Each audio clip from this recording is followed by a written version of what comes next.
May's fingers were still twitching when Caleb found her, even though the rest of her looked like she was already gone. Her cheek was pressed into the dirt, half buried in pale summer dust, and the heat had baked that dust into the blood on her lip.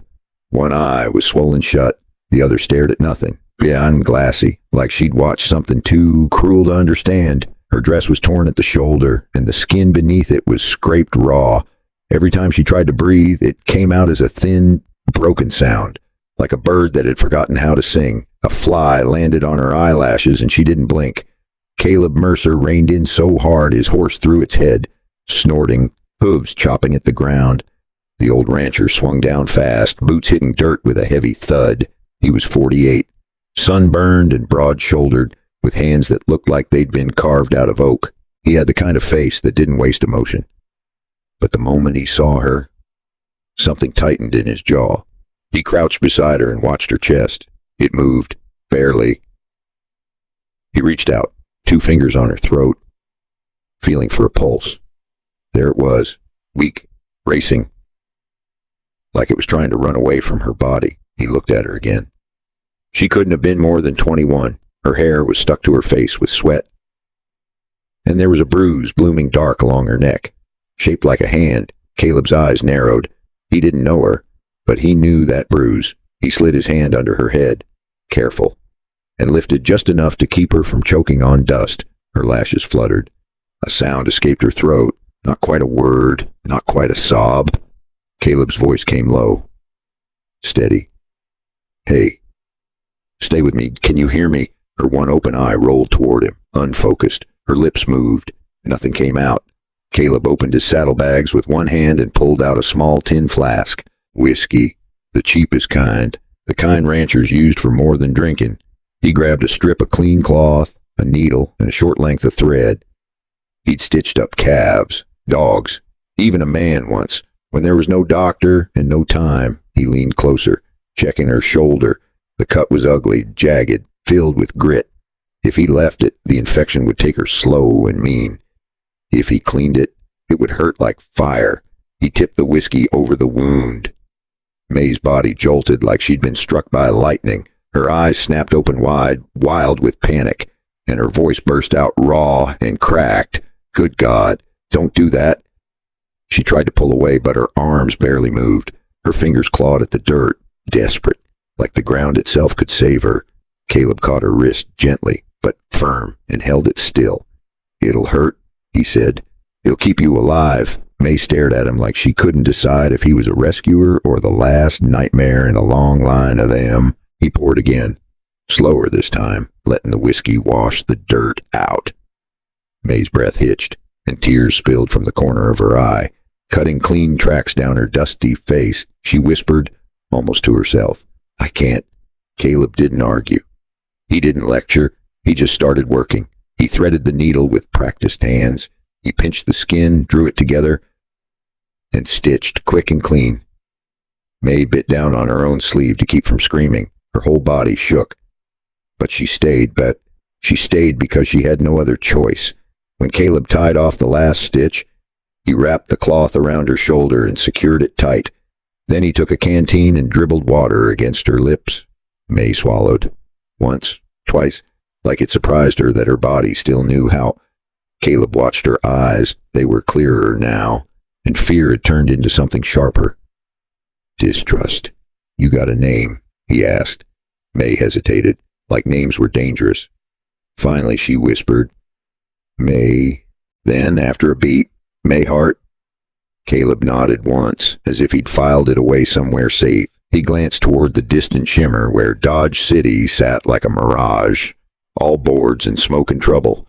"You came out of that town," he said. May's throat moved. She didn't answer, but her eye flicked away, and that told him enough. Caleb slid one arm under her knees and the other behind her back. She tensed hard, like being touched had become a warning. But his grip stayed careful, steady, not taking more than he had to. He carried her to his horse and eased her into the saddle. May winced, a sound trapped between pain and pride. Caleb mounted behind her so she wouldn't fall.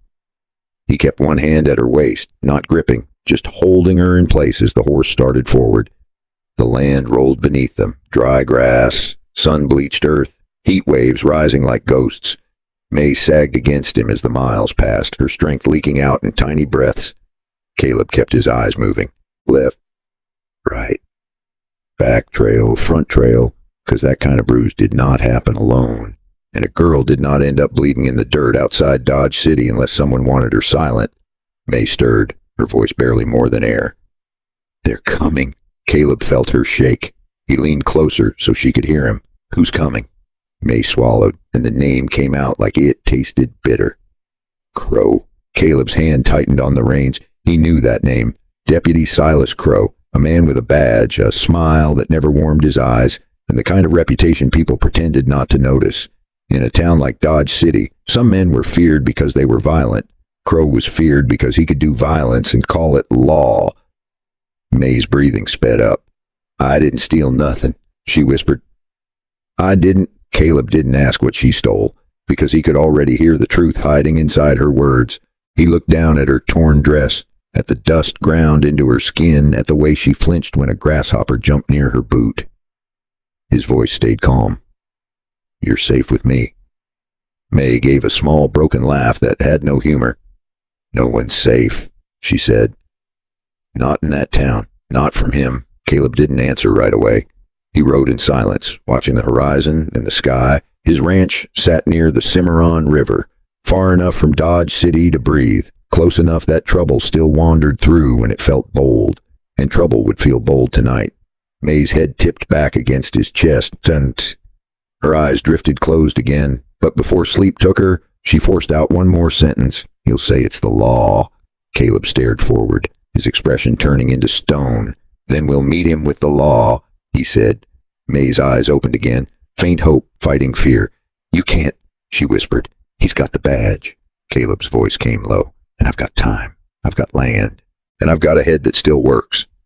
May didn't understand yet. Not fully. But she felt it. The shift in the air, like a storm changing direction. Caleb Mercer was not just saving her life. He was planning for what came next.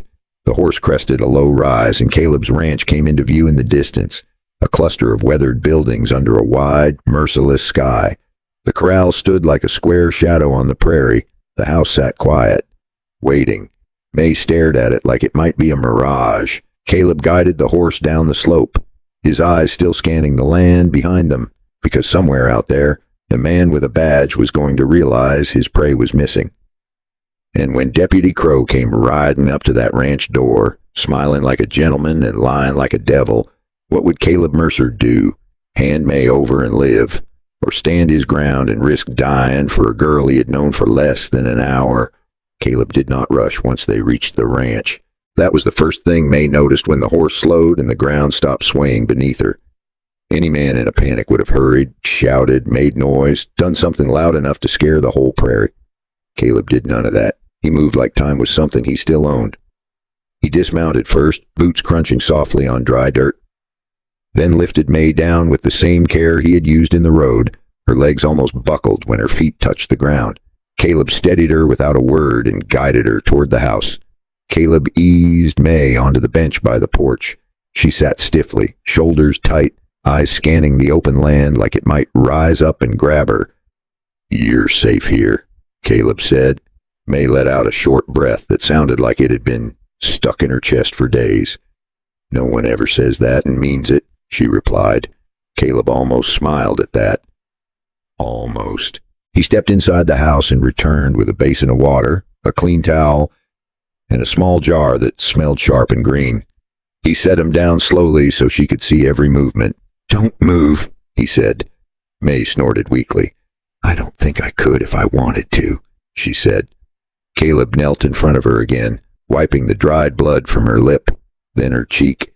He worked the way men do when they have fixed things their whole lives. Direct, careful, no wasted motion. You from Dodge City, he said, not asking. May nodded once. That place chews people up, Caleb went on, but it doesn't usually spit them out like this. May watched his hands. I didn't do anything wrong, she said. Not the way he says it. Caleb paused just long enough for her to notice. He repeated. May swallowed. Deputy Crow, she said. The name landed heavy on the porch. Caleb straightened slightly, then went back to cleaning the cut on her shoulder. His face did not change, but something behind his eyes sharpened. I was serving drinks, May continued. Nothing special. Just beer, sometimes whiskey. Sometimes listening to men talk like they thought the walls were deaf. She laughed quietly, without humor. They talk more when they think no one's worth listening, she said. Caleb nodded. He had learned that lesson the hard way, too. May shifted and winced. I heard him arguing with a man I'd never seen before, she said. Money. Horses. Names I didn't know. Then Crow dropped something when he stood up. Her hand trembled as she reached inside her boot and pulled out a folded scrap of paper. It was creased and smudged, but the ink was still clear. Caleb took it and read slowly. He did not whistle. He did not curse. He just breathed out through his nose. Well, he said, that'll do it. May searched his face. That's bad, isn't it? She asked. Caleb nodded. That's enough to ruin a man who's been hiding behind a badge, he said. Or enough to get someone killed for holding it. May looked down at her hands. He said he was taking me in, she whispered. Said it was the law.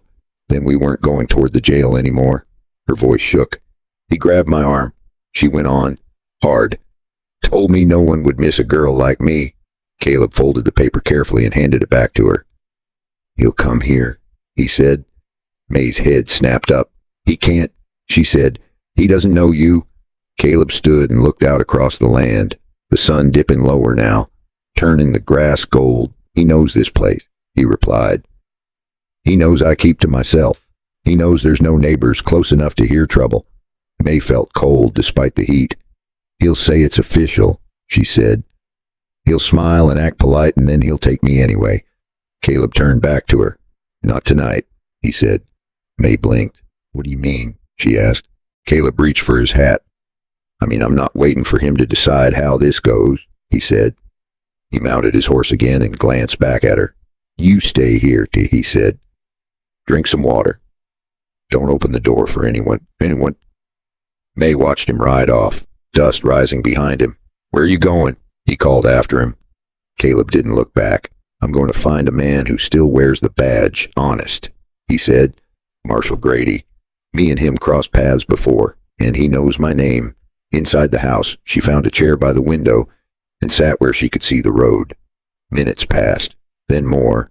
The sun dipped lower. At last, Caleb returned. But he was not alone. Caleb had shown him the paper in daylight and told him the story straight. Grady didn't need much convincing. He'd already heard Crow's name too many times.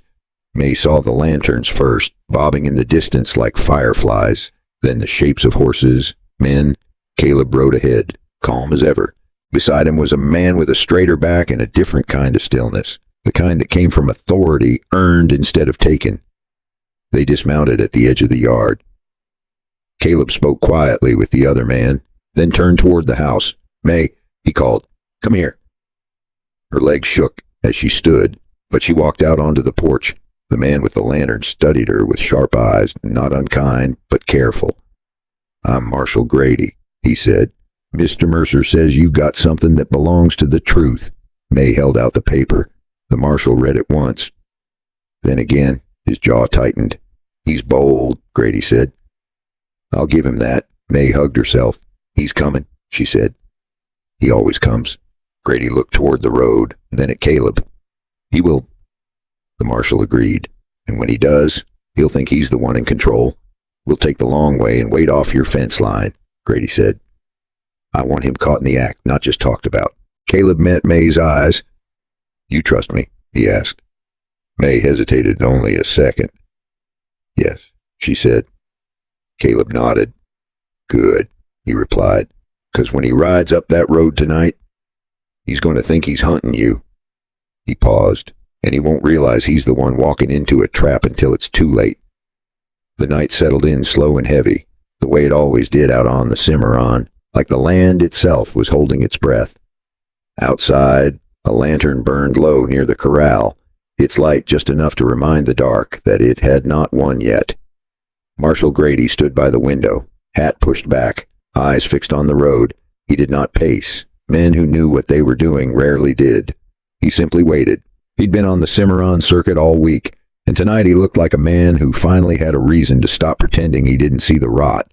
Caleb leaned against the counter, arms folded, calm in a way that made May uneasy. Not careless calm, planned calm.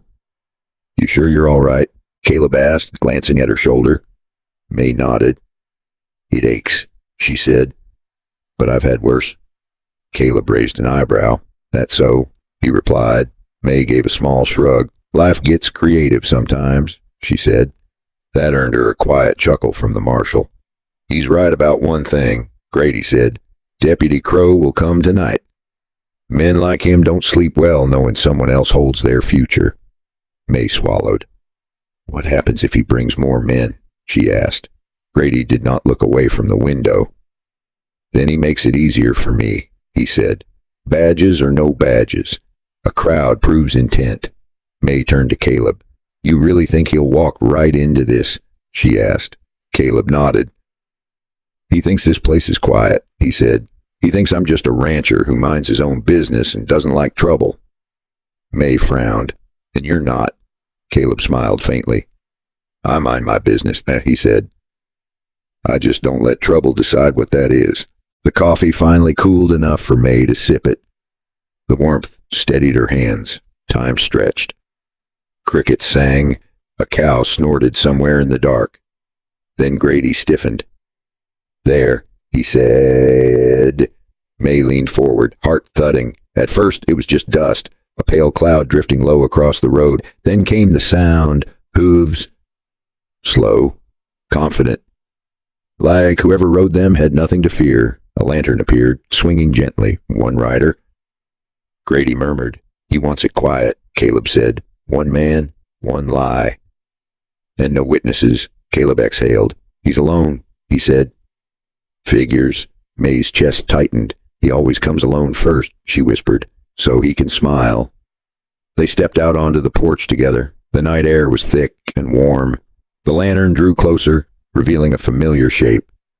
Deputy Silas Crow rode up easy, like he was paying a social call. His badge caught the light. His smile came before his voice. "Evening," Crow said. "Bit late for company, but duty doesn't keep office hours." Caleb stayed still. "Evening, Deputy," he replied. "Didn't hear you knock." Crow chuckled. "Didn't want to wake anyone," he said. "I'm here on official business." He lifted a folded paper. "Looking for a young woman," he went on. "Name of May Hart." May felt her stomach drop. Caleb did not move aside. "On what charge?" he asked. Crow unfolded the paper and held it up. "Suspicion of theft," he said. Judge signed off. Caleb stepped closer and read it by lantern light. Slowly, May watched his face, searching for doubt. None came. Caleb handed the paper back. "That's not the judge's signature," he said, "and that seal is wrong." Crow's smile thinned. "You're mistaken," he replied. Caleb shook his head. "I'm not." He said, "You rushed it." For a moment, no one spoke. Then Crow laughed. "Careful," he said. "Interfering with an arrest can get a man hurt." May felt the words like a threat pressed against her ribs. She stepped forward before she could stop herself. "He's lying," she said. Crow's eyes snapped to her. Sharp and cold. "May," he said softly. "There you are." She did not answer. Crow's tone changed, losing its friendliness. "Come with me," he said. "We'll sort this out." Caleb shifted, blocking the step. "You'll leave," he said. "Now." Crow's hand dropped toward his belt. That was when everything broke loose. Crow lunged forward, trying to shove past Caleb. Caleb grabbed his arm. The lantern swung wild, light flashing across faces and dust. Crow swung back, fist connecting with Caleb's jaw. May gasped. Caleb staggered, but didn't fall. He drove his shoulder into Crow's chest, sending both men crashing into the porch rail. Wood cracked.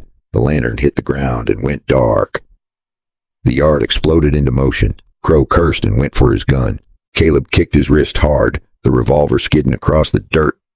Crow snarled and tackled him, both men rolling off the porch and into the dust. May backed away, heart racing. "Stop!" she shouted. Crow's elbow slammed into Caleb's ribs. Caleb grunted but twisted free, planting a solid punch into Crow's face. Crow reeled, blood spraying from his nose. Then a voice cut through the chaos. "That's enough." Lanterns flared on all at once. Marshal Grady stepped out of the shadows with 2 men behind him, guns leveled steady and sure. Crow froze. "What's this?" he snarled. "You got no right." Grady walked forward calmly. "Actually," he said, "I've got every right." He bent, picked up the revolver, and held it up. "Attempted assault," Grady continued. "Forgery. Abuse of authority." Crow looked around, panic flashing through his anger. "You don't understand," he said.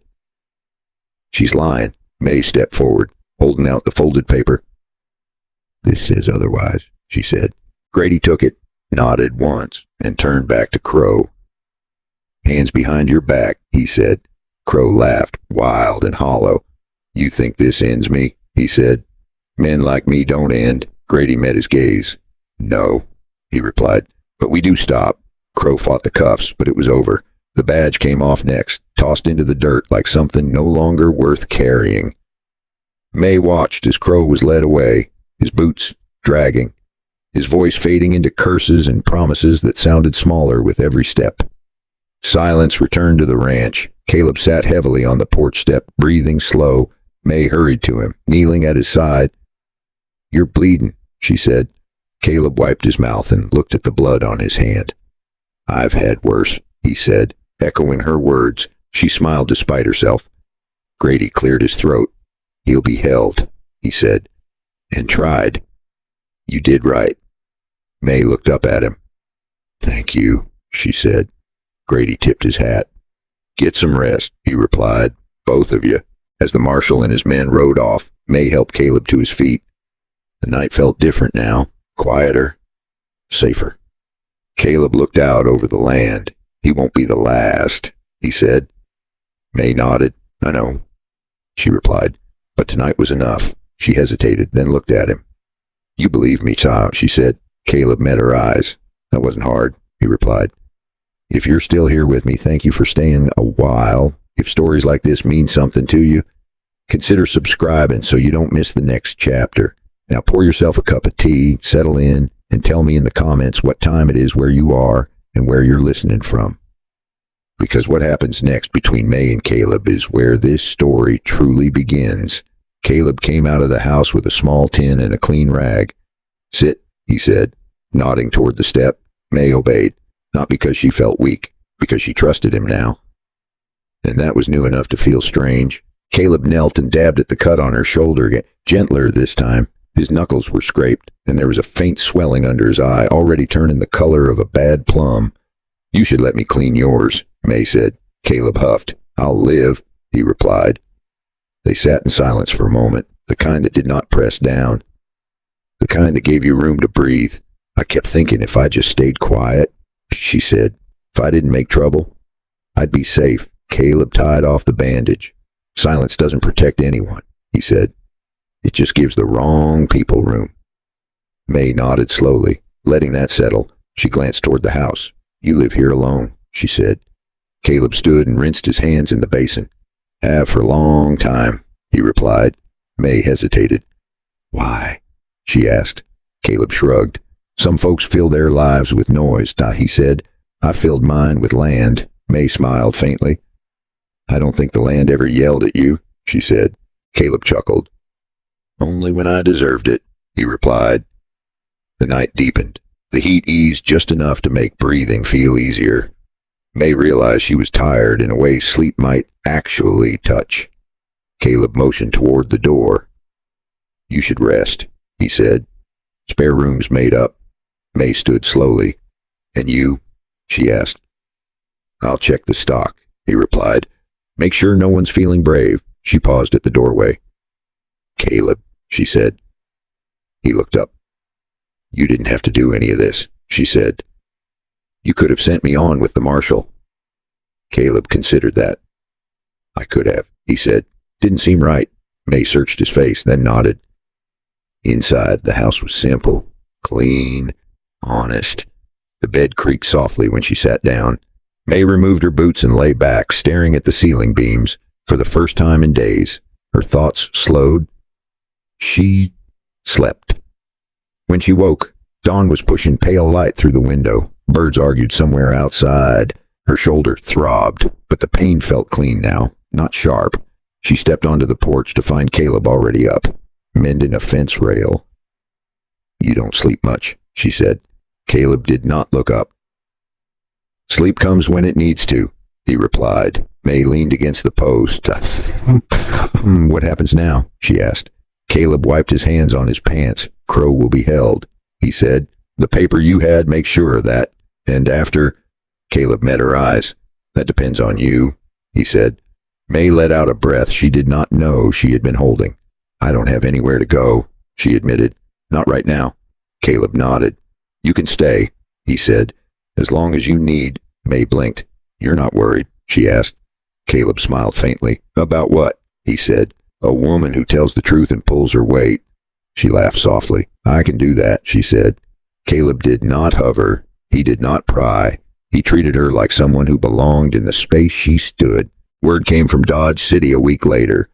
Crow would stand trial. May read the note twice, hands trembling, then once more just to be sure. "It's real," she whispered. Caleb nodded. "Told you," he said. That night, they sat on the porch with mugs of coffee and watched the stars come out one by one. May spoke quietly. "I keep thinking he'll come back," she said. Caleb shook his head. "He won't," he said. "But even if he did, you wouldn't be the same girl he left in the dirt." May considered that. "You really believe that?" she said. Caleb met her gaze. "I know it," he replied. Something shifted then. Not loud, not dramatic, just a recognition. May reached for his hand without thinking. He did not pull away. They sat like that, the night wrapping around them, the land listening but not judging. May finally smiled. "I think I might be safe," she said. Caleb squeezed her hand once. "Here," he said. "You are it." But safety, May would learn, was not the end of the story. It was the beginning, because when the trial date came closer and whispers from town started drifting back to the ranch, May would have to decide what kind of life she wanted to build from the pieces she had survived. And when that moment came, would she choose to leave the ranch behind, or would she choose something far more dangerous and far more permanent? To stay. The days leading up to the trial moved slower than May expected. Not slower in the way that felt peaceful, slower in the way a storm waits on the horizon while the air stays too still. Every morning she woke with that same thought sitting heavy in her chest. It is not over yet. Caleb noticed it before she said a word. He noticed the way she paused when a rider passed on the far road, the way her shoulders tightened when someone mentioned Dodge City, the way her hand lingered on the doorframe each time she stepped outside, as if she was measuring the distance between safety and escape. One morning, while May was washing dishes at the sink, Caleb spoke without turning around. "You don't have to go," he said. May froze. "I know," she replied, "but I think I should." Caleb dried his hand slowly. "You think that," he said, "or you feel that?" May looked out the window toward the open land. "I feel like if I don't stand there," she said, "if I don't say it out loud, he still wins." Caleb nodded once. "That makes sense," he said. She turned to him, surprised. "You're not going to tell me it's dangerous?" she asked. Caleb met her eyes. "It is dangerous," he said, "but so is letting fear decide the rest of your life." May exhaled. "I don't know how to be brave," she said. Caleb smiled faintly. "You already were," he replied. "You just didn't call it that." The ride into Dodge City happened 2 days later. May sat straight in the saddle, chin lifted, hands steady on the reins. The town came into view the same way it always did. Dusty streets, false front buildings, people moving like they had somewhere to be and nowhere to go. Nothing had changed. Everything had. May kept her eyes forward. Caleb rode beside her, quiet and solid, like he had always been there. The courthouse was already full when they arrived. Marshal Grady nodded to them and motioned them inside. May felt every step like it echoed too loud. Deputy Crow stood near the front, hands bound, face set in a hard mask that did not quite hide the panic underneath. He looked smaller without the badge, meaner too. His eyes found May. She felt that old weight press against her chest, the memory of dirt in her mouth, his hand on her arm, his voice telling her no one would care. Then she felt Caleb's presence beside her, not touching, just there. May breathed in and kept walking. The testimony lasted longer than she thought it would. Papers were read, names spoken, witnesses called. When May's turn came, her legs felt like they might not hold her. She stood anyway. Her voice shook at first. Then it steadied. She told him everything. The saloon, the dropped paper, the ride that turned away from the jail. The words Crow had used when he thought no one could hear him. Crow shifted, glared, scoffed. May did not look at him again. When she finished, the room was silent.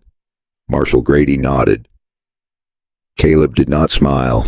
He simply watched, like a man who knew waiting was part of winning. The verdict came before sundown. Guilty. Crow did not shout. He did not curse. He only stared straight ahead as if the wall in front of him might open and let him disappear. It did not. May felt something loosen inside her that she had carried for too long. It was not joy. It was not relief. It was release. Outside, the light had softened. The town looked the same as ever, but it no longer felt like it owned her. Caleb waited until they were clear of the crowd. "You did good," he said. May laughed softly. "I didn't faint," she replied. "I call that a win." Caleb smiled. "You stood," he said. "That counts." The ride back to the ranch felt different. The land seemed wider, the sky higher. May did not flinch when a bird took off near the road. That night, they sat on the porch again. May held a mug with both hands, not because she needed warmth, because it felt grounding. She studied his face. "But I don't think I want to," she said. Caleb did not answer right away. "When you stay," he said finally, "it has to be because you choose it, not because you're hiding." May met his eyes. "I know," she said. Silence settled between them. Comfortable, honest. May broke it with a small laugh. "You ever think about how strange this is?" she asked. Caleb raised an eyebrow. "What?" he replied. "I was bleeding in the dirt a few weeks ago," she said. "Now I'm drinking coffee on your porch like I've always been here." Caleb considered that. "Life turns quick sometimes," he said. "Best not to fight it too hard." May smiled. "Careful," she said. "You're starting to sound wise." Caleb snorted. "Don't spread that around," he replied. "Tush."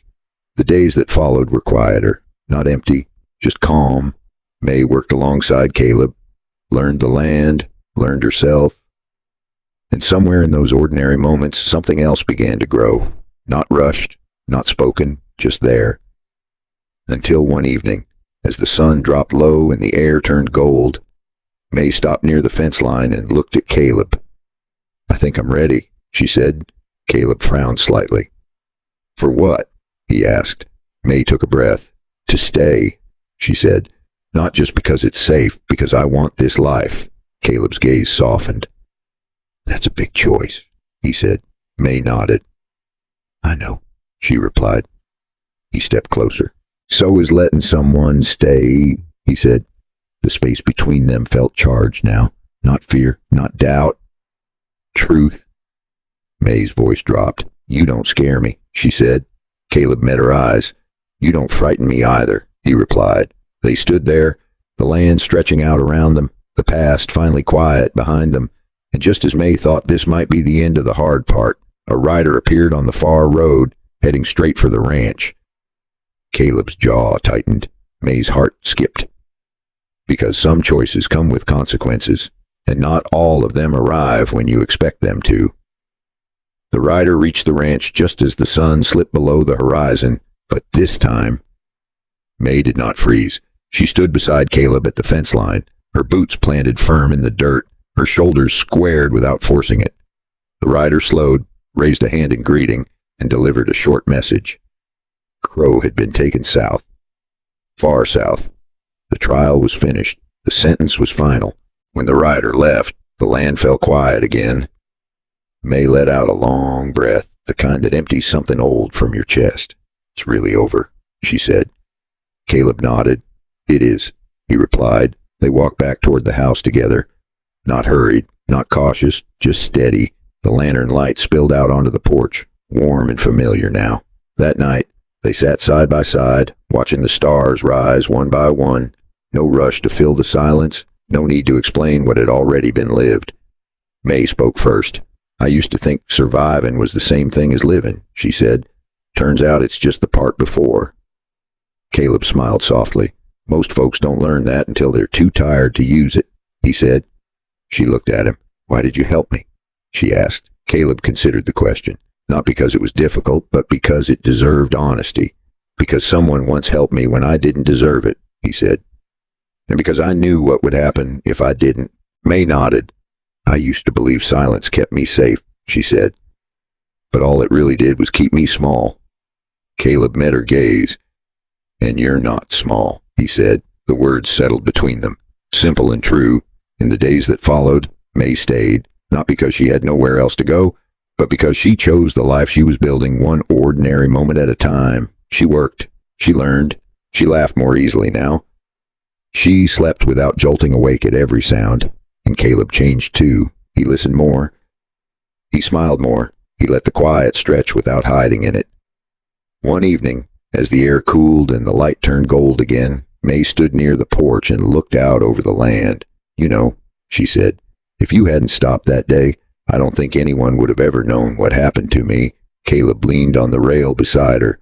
That's how a lot of stories end, he said. No one stops. May turned to him. But someone did, she said. Yes, he replied. This time, she hesitated, then reached for his hand. He did not pull away. They stood like that for a moment, the land breathing around them, the past finally quiet. May smiled. I think this place saved me, she said. Caleb shook his head. No, he replied. You saved yourself. I just stood in the way long enough. Later, when the house was quiet and the stars were bright, May lay awake thinking about the girl she'd been. The one who believed fear was a rule, the one who thought endurance was enough. She knew now that life asked more than survival. It asked for courage, not the loud kind. The kind that says something when it would be easier not to. The kind that steps forward even when your hands shake. And maybe that was the lesson hidden in all of it, that sometimes the unthinkable thing is not the violence you survive. It is the kindness that changes you. So here's my question for you. When was the last time you stood up for someone? Even when it cost you something? This kind of story isn't about the past. It's about what people do when nobody's clapping. It's about the choice to stay decent, even when it would be easier not to. If this story moved you, take a second to like the video. It helps more than you know. And if you want more stories that linger long after the last word, consider subscribing to the channel. Now settle back, take a sip of your tea or coffee, and tell me this. What time is it where you are right now? And where are you listening from? Because no matter where you are, or what you have survived, this story is proof of one simple truth. It is never too late to stand up, and it is never too late to choose something better.